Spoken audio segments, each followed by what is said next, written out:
Hello, everyone. I'm Colin Simmons. I am one of Rock M's volleyball beat reporters, and today we are joined by Tyrah Ariail, a starting middle blocker for Mizzou Volleyball and Southern California transfer. Tyrah, how are you doing this morning? I'm doing wonderful. Thank you so much for having me. Absolutely. Just thank you for joining me today. This is the second player interview episode. Dylan did it with Kaylin Alexander in the first episode, so if you didn't see that, go check that out. But today, we are here to learn more about Tyrah. And to do that, we can start at the beginning. So just early life growing up, what brought you to volleyball? Um, I just have a really wonderful family. They always instill the value of I'm going to do something, whether it's I'm going to play an instrument, I'm going to do a sport, I'm going to find a hobby, I'm going to do something. Obviously, I lean towards sports, so I did a bunch of things. I did gymnastics for 7 or 8 years, basketball, track, and when all those fell through, I found a reason not to like it. I was like, okay, there's one more sport, and I might as well just try volleyball. And I just really loved it. It stuck with me. I wasn't great, but even just getting to play every day and getting to grow at the game, I just really enjoyed it. So I just kind of stuck with it from 14 on. Yeah, that's awesome. And then Thank you. growing up in Texas, obviously, what was hmm that like? I love Texas. I grew up in Dallas. And a great thing about Dallas is there's a lot of sports and especially volleyball. There's like 5 really good clubs in the area. I played at TAV, had a really, really wonderful experience. I think I can count on one hand how many games we lost in like 5 years. So I just had so much fun not to get to see all those girls grow up and like playing pro and still playing in college. I just had a really great experience around a lot of great players from a young age. Yeah, you talk about playing multiple different sports, but what made you Mhm. kind of stick with volleyball? Yeah, it just kind of goes back to I found a reason not to like every other sport. So basketball, I didn't like the contact. Track, it was too hot outside in Texas. So I was like, you know what? I can't find anything I don't like about volleyball other than losing. So it's like I just really love the sport, and it was honestly unlike any other sport that I had done. It was like truly like a team sport. You couldn't do it without all the 6 people and then some on the court. So yeah, I just really found it unique. It was fast, it was fun, and my family really loved it too. So. And I'm honestly unaware, but do you have any siblings? No, I don't. I'm an only child, so every sport I pick, my family's like tunnel vision on it. So, Can you just go into that more? What was life like for you just growing up as an only Mhm. child? Yeah. Well, I have cousins, and a lot of my family lives in different areas, but mostly in Dallas. So, just being the youngest and the baby in the family, my grandparents, great grandparents, aunts, uncles, everybody, anything I chose to be interested in, they were just as interested, if not more. So, I just had so much support growing up in anything I wanted to do, any sport, any activity, any hobby. They just really supported me and guided me in the right direction. So I'm so grateful for them. And just to see how much they love volleyball, they probably watch it and talk about it more than I do. I call them coach now because they're like, everyone's like their own coach. So it's just really nice to have that support system growing up. Yeah, going into just your playing days more, hmm at what point did you realize that playing in college was even a possibility for you? Yeah, I would definitely say after just my first year of club, um, I played for a really good club, and I think our record that year was like 92-2, and it was just like, of course, being successful is fun, but it's like there's levels to this, and I feel like playing around those group of girls, and I saw them having recruiting calls and going on visits. I was like, I want to see how far I can go and how high the ceiling really is. So I'm just really grateful to be have played around really driven people at just 14 and 15 years old. So I think that's when it flipped a switch. It was like, yeah, playing is fun, but I can really take this to be like a career or and then some. So Yeah, so you talked about that recruitment. Just what, mhm. for you specifically, what was your recruitment like out of high school? Yeah, out of high school, it's pretty hectic only because I started kind of late. I think most people start club when they're like 12. So me starting at 15s, I was kind of rushed into the recruiting process in the best way possible. Like it's so grateful to be like, oh my gosh, all these colleges want me. So I just really took the time with my recruiting coordinator and my parents and family to take what I wanted. They just made the whole process about me. And of course, what I wanted then was different than now. I'm like, okay, I want good weather and, other things. So, but I think just focusing on what I wanted and having a lot of adults around me to make sure I just focused on this is where I'm going to live for the next 4 or 5 years. I feel like it made me really made me slow down the process to the pace that I needed. Do you remember how many Division One offers you had coming out? Yeah, I think it was 37. At every like offer I got, my mom like pinned it on a board, and I was like, I don't know, just where I just kind of got overwhelmed sometimes. But it was in those moments when they're like, this is a blessing. It's nothing to get overwhelmed by. Honestly, just take it at your own speed. It's not like everyone's going to up in one day and be like, "Oh, you're taking too long." Like the colleges and the coaches know that we're young and we're just learning and growing. So, um, but it was a different process, but it was a lot of fun. I enjoyed it. Yeah, and then jumping ahead to that college experience, going to college in Los Angeles, how did you feel like that was different from living in Texas and now going to school in Missouri? Yeah, I like to think of Texas as very diverse, but honestly, nothing compares to LA. It was a lot of fun. I really enjoyed going there just when I was first starting my college career.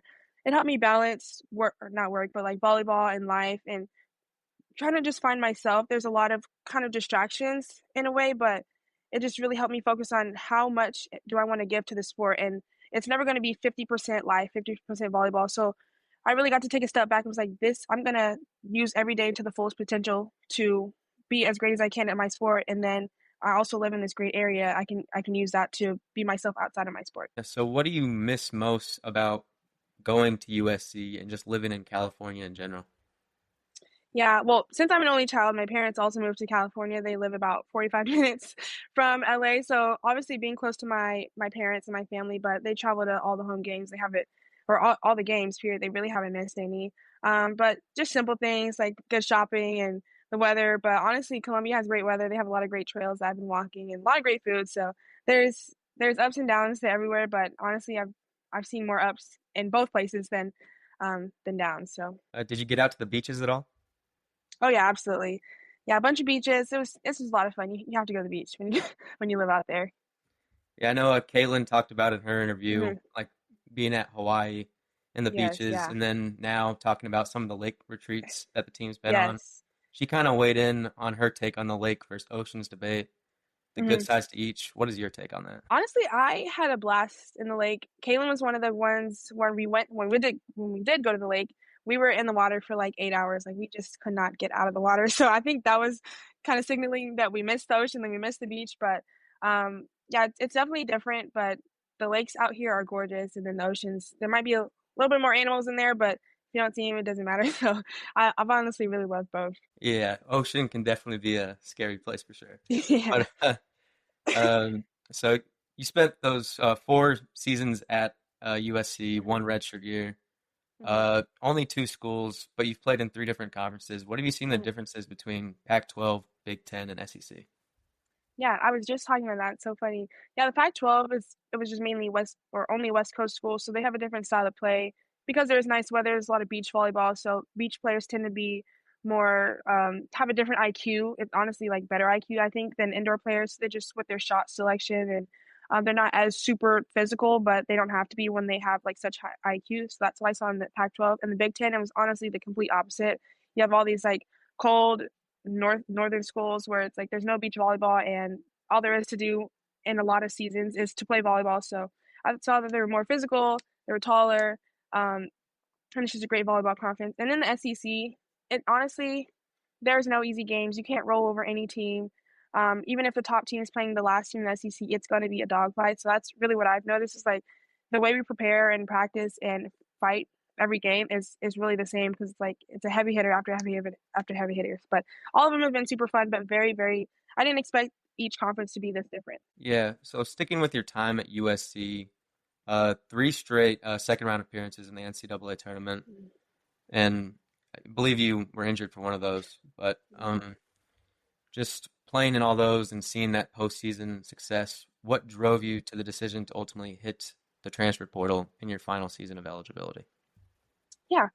Um, Not to say that I hit a ceiling, but I just knew kind of what would come from me in the fifth season at USC, and I just kind of wanted something different. So what I saw from Mizzou and the staff here was that they mainly the recruiting process was how I'm going to be best post Mizzou, after Mizzou, and yes, I'm going to be a great leader here, but it's like how can I go pro? How can I get better at this and that? How can I get ready to do jobs? How can I be media trained and all these things? So it was yeah, yes, I'm going to be here for 10 or 11 months, but like how are they going to utilize those to best take me to the next level? And I feel like having been at USC so long, um, I kind of just kind of stopped growing because I the coaches knew me, I knew the coaches, and I just kind of knew what I was going to get from the environment, from the players, and so I just kind of wanted something different and really challenge me. Absolutely. And then you already touched on it a little bit, but what stood out about Mizzou and the SEC as a conference that made you want to transfer here? Yeah, so aside from the cold weather that didn't scare me away, I visited in February and it was just unbearably cold, but um, I spent a lot of my visit with the team and the girls, and they had a bunch of transfers and freshmen, so we were all just new. But even then, having them been there for, I think school had started for 2 or 3 weeks before I came here, they had already instilled so many values to the team. Um, just within 2 or 3 weeks, I was like, this team knows who they want to be and where they want to go, and I found that I wasn't going to be comfortable there, but I was going to know that this team in every way is going to push me to want to be better, and vice versa. So I just think that was really cool because a lot of times in the spring, that's just, especially you have 9 new people, that's just getting to know each other. That's just finding your classes. But even within all that chaos, they just still said, this is what we want to do this year and this is how we're going to do it. So I thought that was really special. Yeah, and then we're around like the halfway point of SEC play. Mhm. So how do you feel being through pretty much halfway through SEC play? Yeah, honestly, every year it just flies by. So that's why we have to take every game and just be grateful for it, every point, every practice. We don't have to go to practice. We like to say we get to go to practice. It's an honor and a blessing. But I think just this last couple games, I think we've won our last three in the SEC. They were all dog fights. They were all extremely hard, but I think we are getting better and getting good at the right things at the right time. It might not have looked this way maybe 2 weeks ago, and it probably won't look the same way in 2 weeks. We might be better. We might be focused on different strengths. So I feel like everything that we're keying in on right now is really coming together at the right time, and I think it's showing on the court. Yeah, you talk about coming off that 3-game win streak right now, and you've got 3 matches ahead in the next 6 days, I believe, starting tomorrow Hmm. at SEMO. Hmm. All 3 games in Missouri, uh, but still a lot of volleyball. Just Hmm. how are you feeling going into this week? Yeah, I think a big thing at this level is preparation. You just have to prepare. So yeah, we had a great game a couple of days ago, but even the night of that game, we were already focused on SEMO and what we had coming up this week. So that comes with just hydration and sleep and nutrition and how to best make these not easy, but how to best make this smooth. 3 day or 3 games in less than a week is it's not going to be easy, but there's nothing we can do about it. And I'm sure that SEMO and Georgia and South Carolina don't care that we're tired and then we had 2 games before them. So we just can't use that as an excuse, but use it to our advantage. Yeah, and I want to go back to something you said earlier about kind of hitting a ceiling at Hmm. USC and kind of that factoring into your decision to transfer. This season, Hmm. you've kind of taken your game to the next level, averaging most kills per set and digs per set for your career. Why do you think Hmm. you've been able to have that type of season? Yeah, I definitely think, well, I know because I'm the oldest on the team, so I'm a leader just automatically from being the oldest. But this team expects a lot from me, and I know that I have to be a leader in some way. We have Janet, she's a great vocal leader. Maya, she's just like a leader, period, like in all of the world. So my hands, it's great. So I just had to find my best way to lead, and I feel like that's servant leadership. So even if that is like, getting kills in a clutch moment or cleaning up after the gym or just doing things for my team, I feel like performing well for my team because they do so much great stuff on and off the court. That is an example of servant leadership. So I feel like they really push me to get better. And this is a different type of leadership that I've never had to be put in. And I really, really appreciate it because I needed it. And I think they needed it too. Yeah, and then looking deeper into some of those relationships with your teammates that you just talked about, how have you seen the team's bond develop throughout the season after there being so many new faces on the roster at the Hmm. start? Yeah, it's just been incredible. We focus a lot on, we call it sisterhood, and that's just really getting to know each other. So we did really good in spring and summer, and we're still doing good, but we're together all the time right now. It's kind of hard to find more time to be together, but we still do. Like I was still with some of the girls after the game on Sunday, went over to their house, but in the spring and summer, we just did sister dates. You take a freshman or take your mentor and mentee, you go have dinner, or we go do paint, or um, we just did so many little things, not because we had to, but because we had to know who we were playing next to, who the person was next to us, and their why, and really understand them. And I feel like that makes you play harder and play better as a team when you know really in its entirety the person next to you and why they do what they do. Do you have any fun stories you'd like to share about any of your team bonding events or any of the road trips this season? Oh yeah, there's been a bunch. I think, well, a fun one was for my birthday. We went to Six Flags, so that was a lot of fun. It rained, we had ponchos on, and it was just a blast. All the lake trips that we had, We've played like Granny. It's like called Granny. You just hide in the dark and find people. But it's just simple things like that. We just have so much fun, and I think I noticed that when I am with my team, my screen time goes down by like 2 hours. Like I'm not even on my phone. I'm just hanging out with them, just laughing, like getting another ab from laughing so much. So we just spend so much time together, even when we don't have to, because we just genuinely enjoy it. So Yeah, it's clear just by watching you and your teammates play that you guys do have a very real relationship. But yeah. that coincides with that. How has your relationship been with the coaching staff and Coach Sullivan specifically? Oh yeah, it's been awesome. I have a different relationship with every coach, but I think in the things that we talk about, whether it's talking about leadership or I'm talking about blocking or I'm talking about how to be, just better at something, they're all I think that's the key word is to be better. They're all pushing me to be better. And I think in the healthiest way possible, I think good is never good enough. Like, yes, I had a great game, but how can I use that as foundation for the next game? And I really appreciate this staff for, they pat us all on the back and they super positive for us, but they're also like, yes, that is great, but how can we build off of that and make it the standard or make it the bare minimum? So this staff, they're super fun and funny, but they're just always finding ways to be better, and vice versa. Like they're always asking us, "What can we do for you guys?" And it's just really nice. Sometimes you can feel like your coach is just talking at you, but it's definitely two-way communication with all of them, and I think it's really special to have in a high-level program. Yeah, and then you said earlier, but as the oldest player on the team, like what at this point in your career motivates you to stay in the gym and keep striving to be better?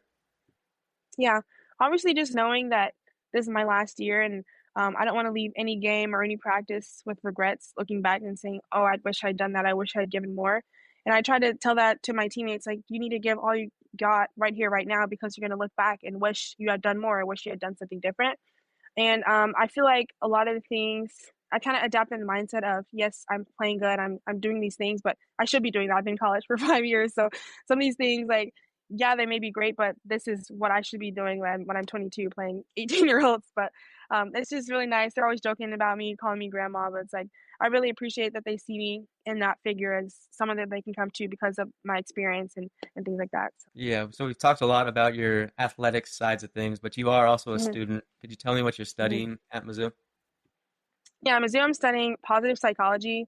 It's been super interesting. I took a lot of psychology classes while I was getting my communications degree at USC, so I just kind of circled back to it. And a couple of other girls are studying psychology, so yeah, I've been really enjoying it so far. Do you have an idea of something you may want to do with that post uh, Yeah, college? not quite. I do have jobs where I'm like, they sound interesting. Am I going to be good at it? I don't know, but like sports psych is cool and product management. I know those two don't go together, but just things I'm like, oh, that's a cool job. Do I want to do it? I don't know, but it's a cool job, so I guess I'll figure it out. Yeah, there's a lot going on with the season, so I can completely Hmm. understand you not thinking about Yeah. that stuff right now. Hmm. And then, kind of along those same lines, just when you're not in school or in the gym, what are you doing with your free time? What are some important hobbies of yours? Oh yeah, we are a hobby team. We all have. When you look down the bus, you see so many people doing different things. So recently, I've been reading, crocheting, and walking. There's a bunch of trails out here, so we love to walk just on our off day or whenever. Cooking's been a lot of fun. Like I said, my parents go to pretty much all the games, so when we have a little free time, I just hang out with my parents and or you with the other parents. Like we have, it's like one big family a lot of times. But yeah, cooking, crocheting, and reading. It's been what it is right now. It might change next month. So Yeah, talking a lot about your relationship with mhm, your parents in this episode. mhm. Are they out here in Missouri now too, traveling with you?